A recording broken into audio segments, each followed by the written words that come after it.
Most people hide their rock bottom, but I want to show you mine. In 2018, I couldn't even afford a $6 Taco Bell meal. A week later, cops were at my door serving me papers for an unpaid credit card. And yet, a few years later, I built multiple seven-figure businesses. In this video, I'm going to show you how to go from rock bottom to seven figures and the exact lessons I learned when I had nothing. Here's the truth. I wasn't just broke. I was humiliated. I was highly educated and couldn't even pay bills, living off debt. I was cleaning toilets in the same business that I owned because I couldn't afford to hire team members. So if you're struggling, I get it. And I promise you, if I could climb out of that hole, you can too. By the end of this video, I'll give you 4 lessons that pulled me out of survival mode and helped me build businesses worth 7 figures. Whether you're drowning in debt, starting from scratch, or just burnt out, these are the shifts that changed everything. Lesson 1, accept rock bottom as fuel. In 2018, I was just building my first medical practice, dumped a lot of money into it. My wife was still in her residency and we were barely making any income.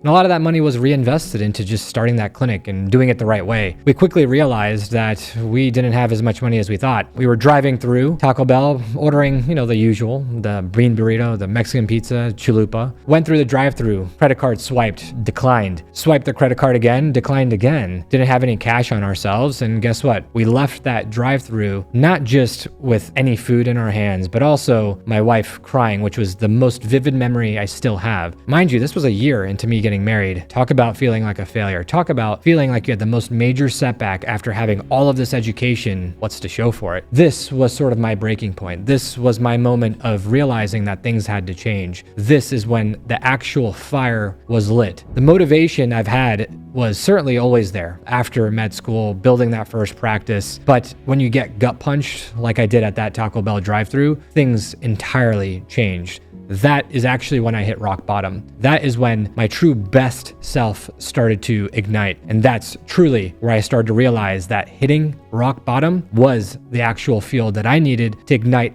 the future that I was going to create ahead. Lesson 2, own every role before you lead. When I built that first medical practice, of course, I barely had any money. And I quickly realized that I had to become every single type of team member, from the front desk with answering 2 phones, my personal phone and the business cell phone. On top of that, I had to be the janitor, cleaning the floors, cleaning the patient rooms, cleaning the actual toilets. Yes, I had to do all of it because once again, I couldn't afford team members. But you know what? I don't regret any moment of it. In actuality, it's actually helped me create the best type of team members and train them.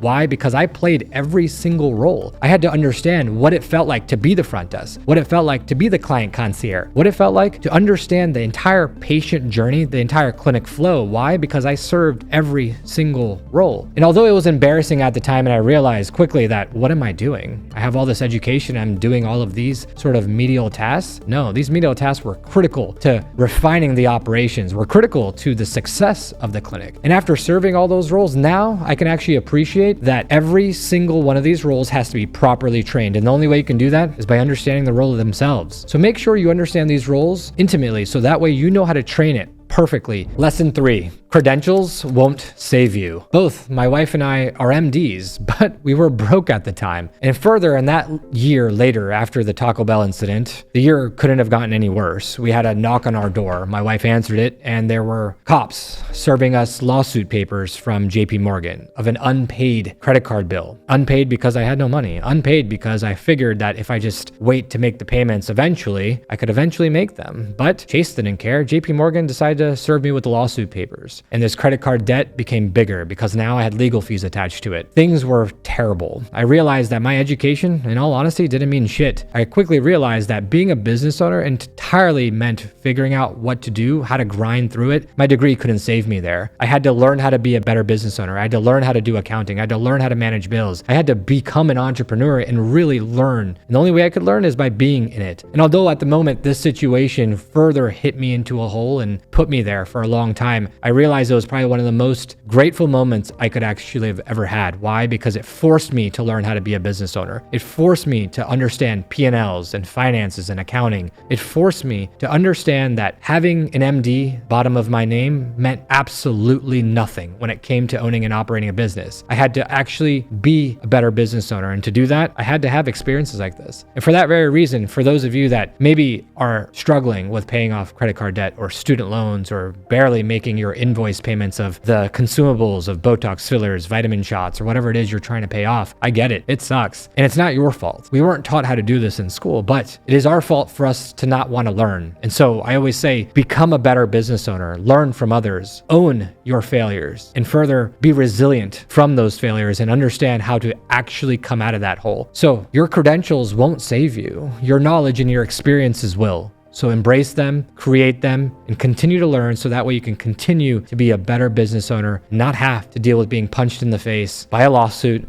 or by unpaid invoices, and you can actually have a thriving business because you have become a better entrepreneur. Lesson 4, turning pain into purpose. After having all of this bad experiences and not being able to pay for food and having that lawsuit and eventually overcoming it, we built thriving practices. We finally overcame the challenges, and here we are with multiple 7-figure businesses. But I quickly realized that all medical providers, whether physicians, surgeons, dentists, we all had the same issues. We all sucked at owning and operating businesses, not because we were purposely terrible at it, but because we never were taught how to do so. And so I embarked on a new mission, a mission to help other medical providers, help them understand how to do business better, help them how to understand the operations of their practice. Why? Because I knew how to do it firsthand and I knew how to implement it in my own practices. So I went into the consulting arena, and honestly, I was consulting for free. It was really just sort of my mission. It was my philanthropy, let's call it. Meeting providers at conferences and stepping aside with them and saying, let's walk through your challenges, getting on phone calls with clinic owners all around the nation and helping them through their pain points on how to look at their P&Ls, how to order, how to save money, how to market better, how to teach their team members how to do perfect consultations, how to answer the phone better. And after going on this mission and doing it for free, I quickly realized, I think I know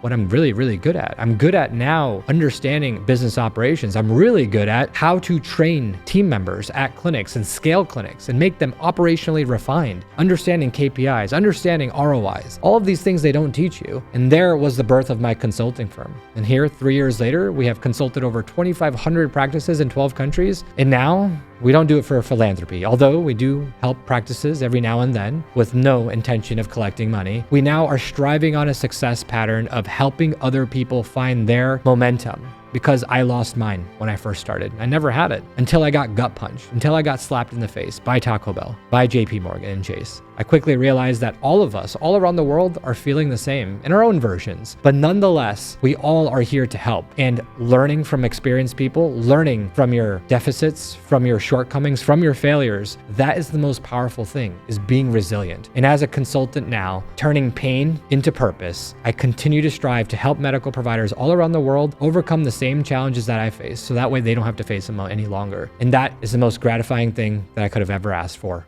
doing now in today's world. Here's what I want you to take away from this. Your lowest lows can become the foundation for your biggest wins ahead. I used humiliation, even having debt and rejection as fuel, and I built systems that turned into 7-figure businesses. So I want to hear from you. What have been your most lowest lows? What has been your lowest moment? Drop it in the comments, because your story might be the spark that helps someone else find their way back. If this resonated, hit the like button and subscribe. I share the lessons no one teaches you, the ones you need when you're down bad and trying to fight back. Remember, rock bottom doesn't define you. How you fight back does. And that fight back can turn into 7 figures easily.